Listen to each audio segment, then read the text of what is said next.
Unit 731'de en az 3000 insan öldürüldü. Bazı tahminlere göre bu sayı 10.000'i buluyor. Sorumluların hiçbiri hapse girmedi. Hatta birçoğu profesör, yönetici, saygın vatandaş oldu. Nasıl mı? Çünkü ellerinde bir şey vardı. Bilgi. Ve büyük güçler bu bilgi için her şeyi görmezden gelmeye hazırdı. Yıllar sonra ortaya çıkan belgeler, tanık ifadeleri ve mahkeme kayıtları sayesinde bu duvarların ardında yaşananların bir kısmı gün yüzüne çıktı. Ortaya çıkan tablo savaş tarihindeki sıradan bir suç dosyasının çok ötesindeydi. Burada insanlar yalnızca öldürülmedi. Ölümcül hastalıklara maruz bırakıldılar, yeni silahların testlerinde kullanıldılar ve bütün bunları yapanlar kendilerine doktor diyen kişilerdi. Fakat bu hikayenin en ürkütücü yanı yapılan deneyler bile değildi. Asıl soru şuydu: binlerce insanın ölümünden sorumlu kişiler neden hiçbir zaman gerçek anlamda yargılanmadı? Ve daha da önemlisi, Unit 731'in duvarlarının arkasında gerçekte neler yaşandı?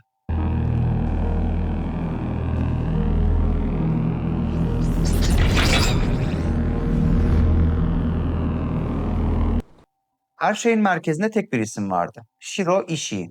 1892 yılında Japonya'da doğan Ishii başarılı ve saygın bir doktordu. Kyoto İmparatorluk Üniversitesi'nden mezun olmuştu. Zekası, çalışkanlığı ve bitmek bilmeyen hırsıyla tanınıyordu. Ama Ishii'yi gerçekten farklı kılan şey başkaydı: İnsanlığa bakış biçimiydi. Birinci Dünya Savaşı, topçular ve zehirli gazlarla savaşın ne kadar yıkıcı olabileceğini göstermişti. Ama işinin ilgisini çeken şey gözle görülmeyen düşmanlardı. Bir bakteri, bir virüs, kasıtlı olarak yayılan bir salgın. Çünkü işiye göre geleceğin savaşları yalnızca kurşunlarla kazanılmayacaktı. Görülmeyen bir tehdit en güçlü ordulardan bile daha etkili olabilirdi. Bu düşünce zamanla basit bir fikir olmaktan çıktı. Önce bir hedefe, ardından saplantıya dönüştü. 1928 yılında işi Japon ordusunun desteğiyle kapsamlı bir araştırma gezisine çıktı. 2 yıl boyunca Avrupa ve Amerika'yı dolaştı. Laboratuvarları gezdi. Biyolojik savaş üzerine bulabildiği her kaynağı inceledi. Japonya'ya döndüğünde kafasında artık hiçbir şüphe kalmamıştı. Geleceğin en güçlü silahları görülemeyecekti. Ve Japonya bu yarışta herkesten önde olmalıydı. Ishi'nin fikirleri başlangıçta herkes tarafından kabul görmedi. Bir bakteriyi silaha dönüştürme fikri dikkat çekiciydi. Ama bunun savaş alanında gerçekten işe yarayıp yaramayacağını kimse bilmiyordu. Üstelik böyle çalışmaların Japonya sınırları içinde yürütülmesi ciddi riskler taşıyordu. İşinin ihtiyaç duyduğu şey gözlerden uzak bir araştırma alanıydı. Aradığı fırsat 1931'de geldi. Japonya Mançurya'yı işgal etti. Bölge kısa sürede tam kontrol altına girdi. Burası hem merkezden uzaktı hem de sıkı askeri denetim altındaydı. İçeride yaşananları sorgulayabilecek kişi sayısı oldukça azdı. İşi için bundan daha elverişli bir ortam düşünülemezdi. Kısa süre sonra Zongma Kalesi çevresinde ilk araştırma merkezi kuruldu. Dışarıdan bakıldığında sıradan bir askeri tesis gibi görünüyordu. Ancak içerideki amaç hastalıkları tedavi etmek değildi. Amaç onları birer silaha dönüştürmekti. Bunun için laboratuvar hayvanlarının yeterli olmadığı düşünülüyordu. İşi teorilere değil, sonuçlara ulaşmak istiyordu. Bu nedenle bir karar verildi: deneyler insanlar üzerinden yapılacaktı. Mahkumlar kısa süre sonra tesise getirilmeye başlandı. Çoğu Çinli sivillerdi. Aralarında siyasi tutuklular ve neden gözaltına alındığı bile bilinmeyen insanlar vardı. Tesise girdikleri andan itibaren kimliklerini kaybediyorlardı.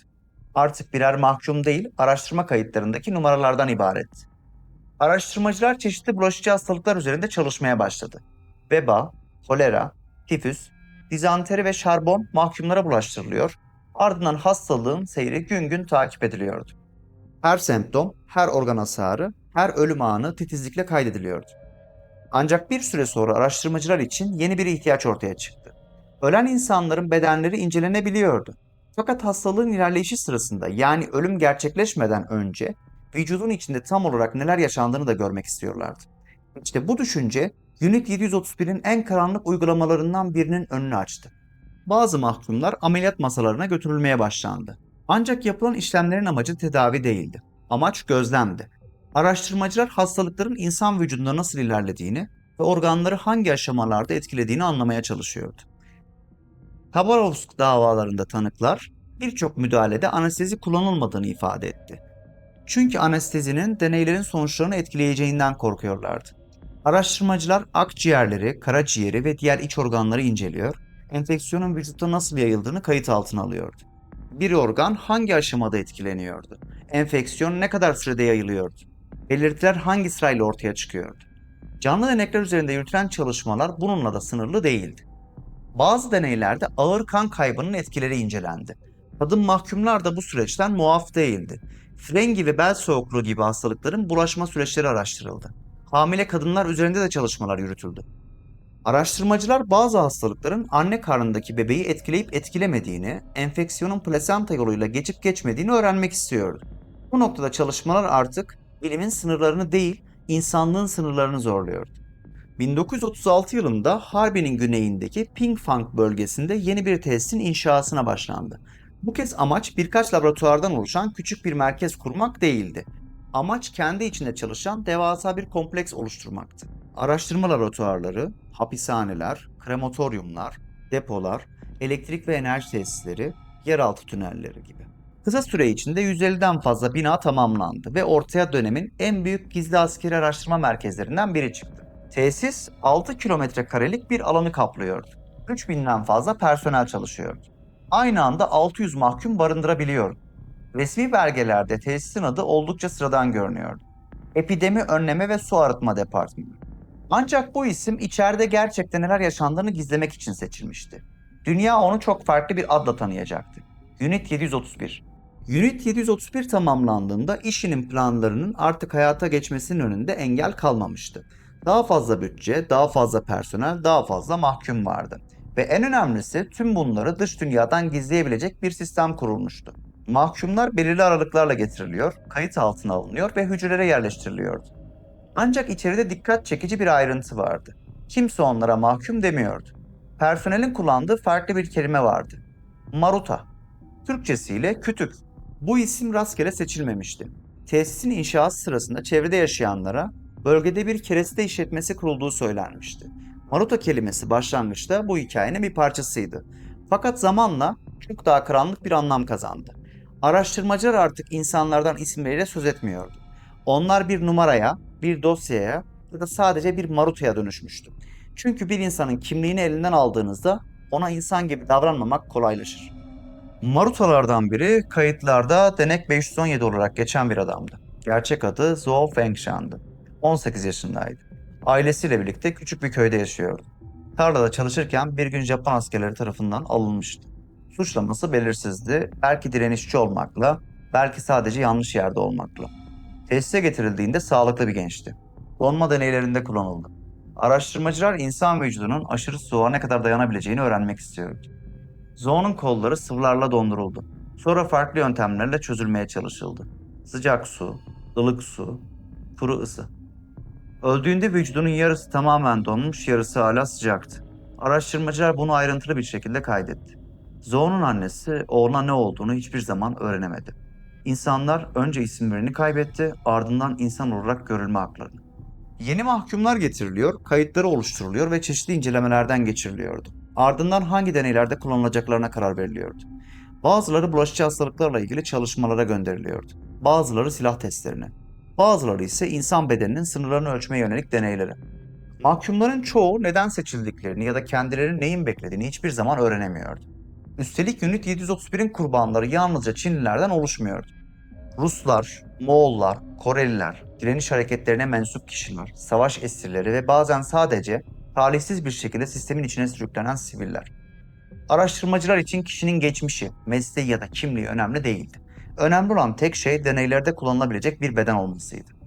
Tesiste yapılan kayıtlara göre 1940-1945 yılları arasında her yıl ortalama 600 ila 1000 mahkum işlem gördü. Hiçbiri tesisten canlı çıkmadı. Unit 731'in faaliyetlerinin merkezinde hastalık programları yer alıyordu. Araştırmacılar özellikle ölümcül ve hızla yayılabilen enfeksiyonlar üzerinde yoğunlaşmıştı. Veba, kolera, şarbon, tifüs, dizanteri, tüberküloz.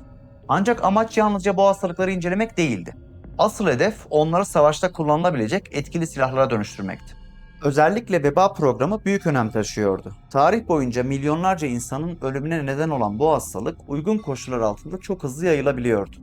Bu nedenle araştırmacılar yalnızca bakteri değil, onu taşıyan pireleri de üretmeye başladı. Unit 731 bünyesinde bunun için özel üretim programları oluşturuldu. Aylık üretim kapasitesi 45 kilogram pire. Bu yaklaşık 100 milyon enfekte pireye denk geliyordu. Binlerce pire enfekte ediliyor, ardından bunların en etkili şekilde nasıl kullanılabileceği üzerine çalışmalar yapılıyordu. Bir süre sonra laboratuvar ortamı yeterli görülmemeye başlandı. Araştırmacılar geliştirdikleri yöntemleri gerçek yerleşim bölgelerinde test etmeye yöneldi. Kolera araştırmalarında su kaynaklarının kirletilmesiyle ilgili senaryolar incelendi. Şarbon programında bakterinin çevrede ne kadar süre etkisini koruyabileceği araştırıldı. 1945 yılında tesiste depolanmış halde 400 kilogram şarbon bakteri kültürü bulunuyordu. Her çalışma aynı soruya cevap arıyordu. Bir salgın ne kadar hızlı yayılabilir? Bir şehir ne kadar sürede etkilenebilir? Bir ordu ne kadar sürede savaşma kapasitesini kaybedebilir? İşgal altındaki bazı bölgeler büyük test alanlarına dönüştü. Araştırmacılar biyolojik ajanların farklı ortamlarda nasıl yayılacağını anlamaya çalışıyordu. Bazı bölgelerde veba taşıyan pirelerin kullanıldığı belgelendi. Bazı vakalarda yiyecek ve su kaynaklarının kasıtlı olarak enfekte edildiğine dair raporlar ortaya çıktı. Bazı operasyonlarda ise bakterilerin özel olarak tasarlanmış seramik bombalarla dağıtılması hedeflendi. 1940 yılında Ningbo şehrinde veba salgını patlak verdi. Resmi rakamlar 500'den fazla ölüm kaydetti. Ancak yerel tanıklara göre gerçek sayı çok daha yüksekti. 1941'de Changde bölgesinde yapılan operasyon sonrasında on binlerce kişinin öldüğü iddia edildi. 1942 Zhejiang Jiangxi salgınında bazı tahminler 250 bine kadar çıkıyor. Bu rakam tartışmalı olmakla birlikte bölgede olağan dışı bir salgının yaşandığı belgelerde yer alıyor. Fakat bu deneylerin en çarpıcı yanı hedef alınan insanların çoğunun yaşananlardan habersiz olmasıydı. Çocuklar sokaklarda oynuyor, çiftçiler tarlalarında çalışıyor, aileler günlük hayatlarına devam ediyor. Hiçbiri görünmez bir deneyin parçası olduklarını bilmiyordu. Ardından hastalıklar ortaya çıkmaya başladı, sonra ölümler geldi. Bazı bölgelerde salgınlar yayıldı ve birçok insan yaşananların nedenini hiçbir zaman öğrenemedi. Unit 731'in faaliyetleri artık tesisin duvarlarını çoktan aşmıştı. Kayıtlarda denek 239 olarak geçen bir kadın vardı. Adı Lee Suing'ti. 26 yaşında ve hamileydi. Direnişçilere yardım ettiği gerekçesiyle gözaltına alınmıştı. Kanıt yoktu, sadece bir ihbar. Tesise getirildiğinde bebeği 7 aylıktı. Araştırmacılar kolera bakterisinin hamile bir kadında nasıl ilerlediğini ve enfeksiyonun plasentayı geçip geçmediğini öğrenmek istiyordu. Lee Suing'e kolera bulaştırıldı. Hastalığın seyri günlük olarak kaydedildi. Doğum yaptı, bebek canlı doğdu ama enfekteydi. 2 gün sonra bebek öldü. 3 gün sonra Lee Suing'de. Araştırmacılar plasentanın bakteriyi geçirdiğini doğruladı ve bunu raporladı. Lee Suing'in ailesi kızlarına ve torunlarına ne olduğunu 50 yıl boyunca bilemedi. 1940'lı yıllara gelindiğinde Unit 731 faaliyetlerinin zirvesine ulaşmıştı. Tesiste 3000'den fazla kişi görev yapıyordu. Araştırmacılar, doktorlar, teknisyenler, askerler, koruma birlikleri. Burası artık yalnızca deneylerin yürütüldüğü bir araştırma merkezi olmaktan çıkmıştı. Giderek biyolojik silah üretimine odaklanan devasa bir tesise dönüşüyordu. Savaş sonrasında ortaya çıkan belgelere göre tesisin üretim kapasitesi şuydu. Aylık bazda 300 kilogram veba bakterisi, 500-600 kilogram tifüs bakterisi, 800-900 kilogram kolera bakterisi. Bu ölçekteki üretim sıradan laboratuvar çalışmalarının çok ötesine işaret ediyordu. Buradaki hedef yalnızca bilimsel veri toplamak değildi. Amaç gerektiğinde geniş bölgeleri etkileyebilecek bir biyolojik savaş kapasitesi oluşturmaktı. Ancak işi ve ekibinin ilgisi yalnızca bulaşıcı hastalıklarla sınırlı değildi. Onlar aynı zamanda insan vücudunun savaş koşullarındaki sınırlarını da anlamaya çalışıyordu. Bir insan ne kadar süre açlığa dayanabilirdi? Susuzluk vücudu hangi aşamalarda etkiliyordu? Aşırı soğuk insan bedeninde nasıl sonuçlar doğuruyordu? Bu soruların cevaplarını bulmak amacıyla farklı deney programları oluşturuldu. Bazı mahkumlar uzun süre aç ve susuz bırakıldı. Bazıları yüksek ve düşük basınç koşullarına maruz bırakıldı. Bazıları ise insan vücudunun dayanıklılığını ölçmeye yönelik farklı testlerde kullanıldı.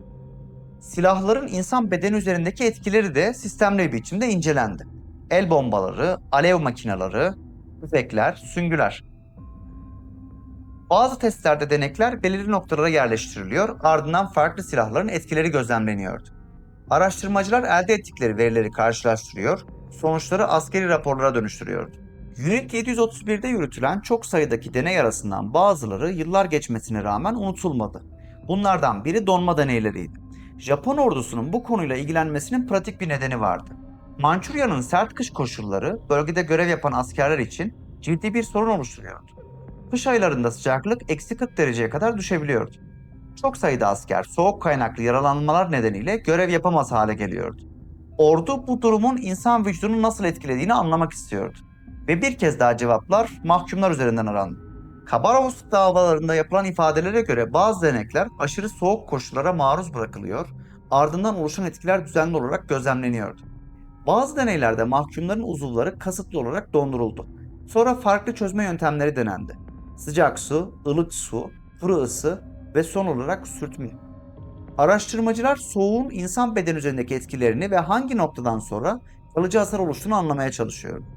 Daha sonra farklı tedavi yöntemlerinin sonuçları karşılaştırılıyor ve elde edilen veriler ayrıntılı raporlara dönüştürülüyordu.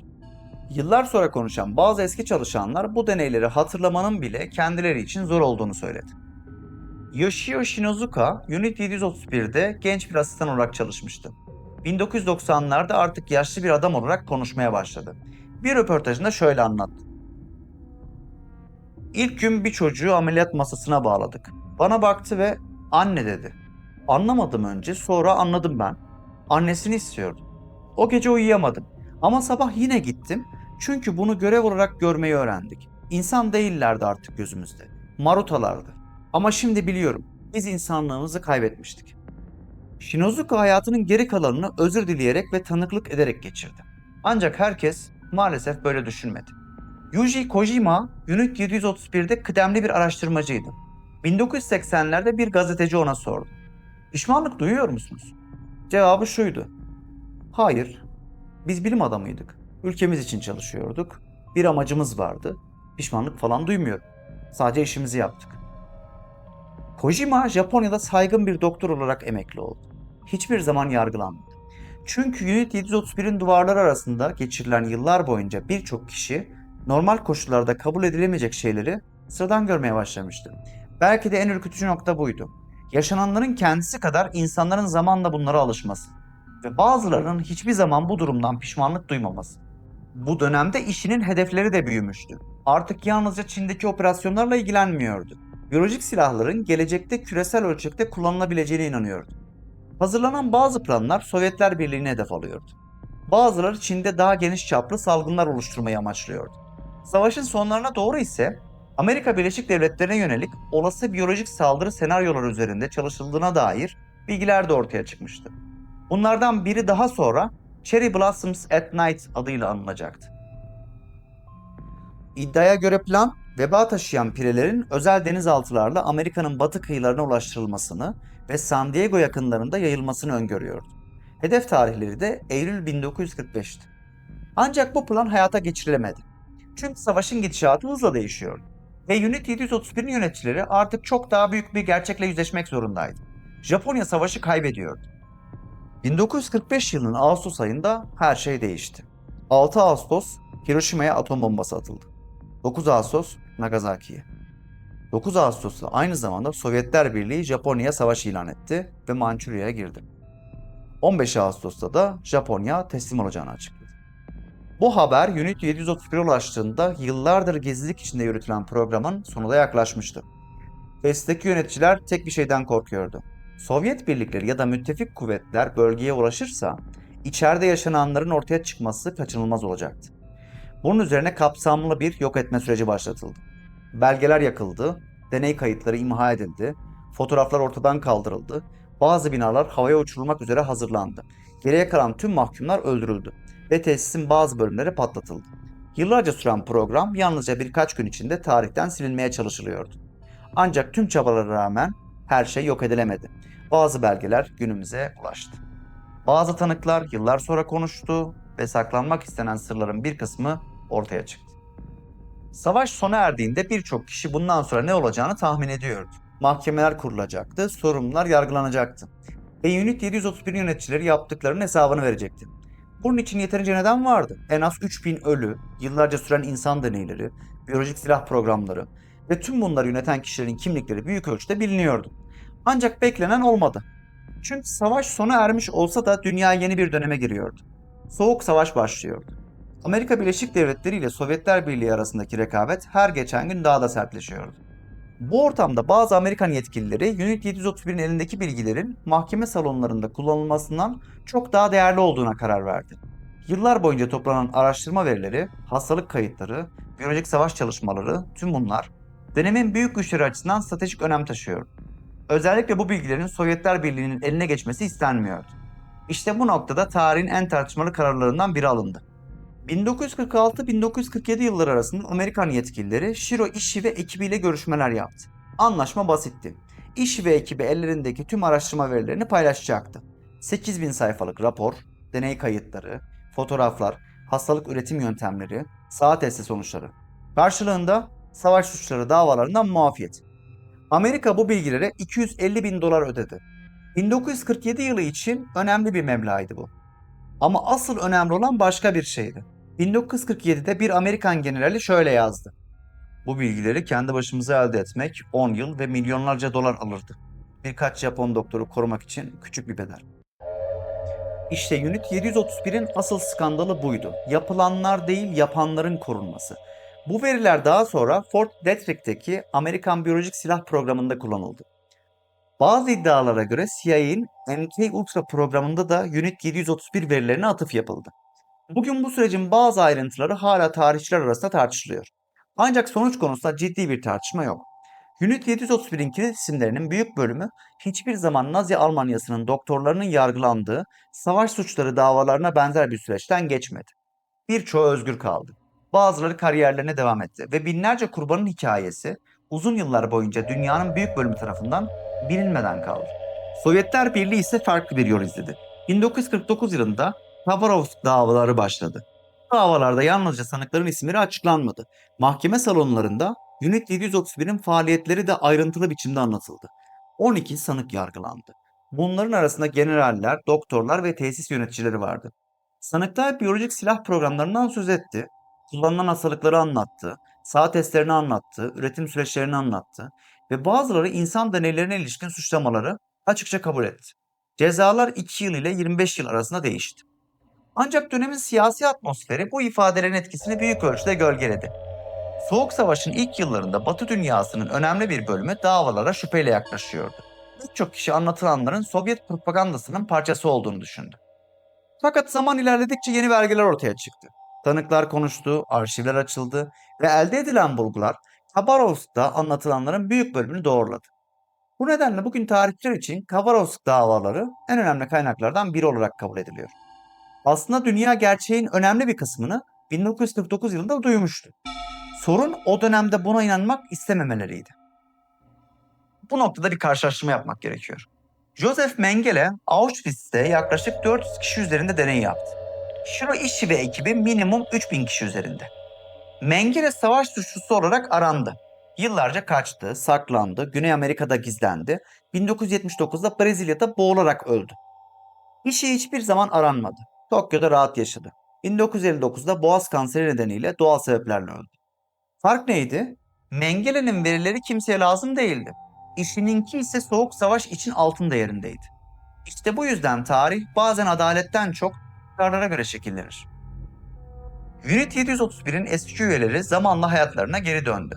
Belki de hikayenin en rahatsız edici kısmı buydu. Çünkü birçok kişi ne hapse girdi ne de uzun yıllar saklanmak zorunda kaldı.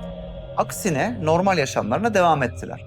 Bazıları üniversitede görev aldı, bazıları doktor olarak çalışmayı sürdürdü, bazıları büyük şirketlerde yönetici pozisyonlarına yükseldi. Bazıları ise Japonya'nın sağlık sisteminde önemli görevlere geldi. Masai Kitano, Ishii'nin ardından Unit 731'i yönetti. Savaş sonrası Tokyo Üniversitesi'nde araştırmacı oldu. Büyük bir ilaç şirketinin danışmanı olarak çalıştı. Ryoichi Naito, Unit 731'de çalıştı. Savaş sonrası Green Cross adlı dev bir ilaç şirketinin kurucularından biri oldu. Hideo Futagi, tesis doktorlarından, savaş sonrası Kyoto Üniversitesi'nde mikrobiyoloji profesörü oldu. Shiro Ishii de savaş suçlarından hiçbir zaman hüküm giymedi. Yaşamının son yıllarını özgür bir insan olarak geçirdi. Cenazesine yüzlerce kişi katıldı. Oysa aynı dönem kurbanların büyük bölümü hala isimsizdi. Birçoğunun mezarı bile yok. Ailelerin önemli bir kısmı sevdiklerine ne olduğunu hiçbir zaman öğrenemedi. Ve Unit 731'in hikayesi uzun yıllar boyunca sessizliğin gölgesinde kaldı. Ta ki eski çalışanlar, araştırmacılar ve tanıklar konuşmaya başlayana kadar. Aradan onlarca yıl geçmişti. Savaş sona ermişti. Unit 731 çoktan tarihe karışmıştı. Ama bazı anılar hala yaşayanların zihnindeydi. Eski çalışanlardan Nata Ishibashi, Yıllar sonra verdiği bir ifadede iki mahkumdan söz etti. Birinin Çinli, diğerinin Ukraynalı olduğunu anlatıyordu. İkisi de gençti. İkisi de kendilerini bekleyen sonu biliyordu. Ve ikisinin de son bir isteği vardı. Bir ayna görmek. Yüzlerine son kez bakmak istiyorlardı. Ishibashi gizlice bir ayna bulduğunu ve onu mahkumlara verdiğini anlattı. İki genç uzun süre sessizce aynaya baktı. O an ne düşündüklerini kimse bilmiyor. Belki ailelerini hatırladılar, belki evlerini, belki de ellerinden alınan geleceği. Birkaç gün sonra ikisi de hayatta değildi. Fakat Ishibashi'nin anlattıklarına göre o görüntü hafızasından hiçbir zaman silinmedi. Belki de Unit 731'in en sarsıcı yönü buydu. Burada hayatını kaybeden insanlar yalnızca raporlardaki rakamlardan ibaret değildi. Onlar birer istatistik değildi. Her birinin bir adı, bir ailesi ve yarım kalmış bir hayatı var. Japonya hala resmi özür dilemedi. Unit 731'in faaliyetlerini resmen tanımadı. Ders kitaplarının çoğunda Unit 731 ya hiç yok ya da tartışmalı olaylar başlığı altında birkaç satırla geçiştiriliyor. 2019'da Osaka Üniversitesi'nde yapılan bir ankete göre Japon öğrencilerinin %60'ı Unit 731'i hiç duymamıştı. Kurbanların ailelerinin tazminat davası 2007'de Japonya Yüksek Mahkemesi tarafından reddedildi. Gerekçe çok zaman geçti, bireysel tazminat talepleri zaman aşımına uğradı şeklindeydi. 2002 yılında Unit 731'de kurtulan son bilinen kurban öldü. Adı Yuan Guangrong'tu, 82 yaşındaydı. Ömrünün 60 yılını yaşadıklarını anlatmaya çalışarak geçirmişti. Hiçbir zaman tazminat alamadı, hiçbir zaman resmi özür duymadı. Bugün Harbin'de eski Unit 731 tesisinin kalıntılarında bir müze var.